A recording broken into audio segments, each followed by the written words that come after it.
Una din gențile mele favorite este o geantă asimetrică.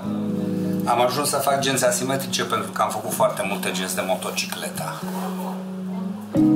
Arată cam așa. Este o geantă dublată. Este dublată diferențiat. Ăsta este un concept ușor de înțeles. După cum vedeți, totul este dublat cu meșina,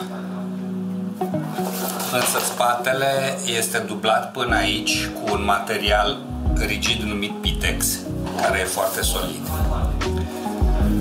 Banda de mâneri, deși este din toval relativ gros, am dublat-o la rândui.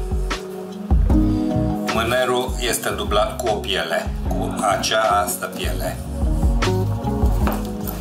Asta face ca geanta să fie ușoară și rigidă.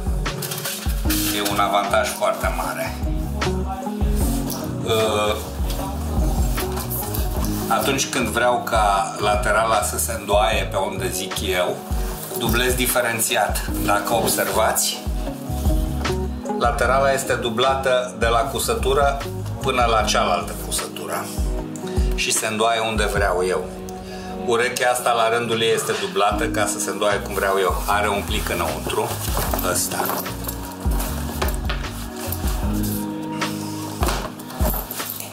De închis se închide cu catarama principală și are și un bumb. După cum vedeți, e o geantă goală și totuși are ținută. Are cel mult 1 kg. Cureaua de umăr este la rândul dublată. Și pentru că e dublată e și cusută. E dublată cu o piele subțire. Asta înseamnă că eu obțin o curea lată groasă de 3 mm, care este cel puțin la fel de solidă ca o bucată de piele de 4 mm.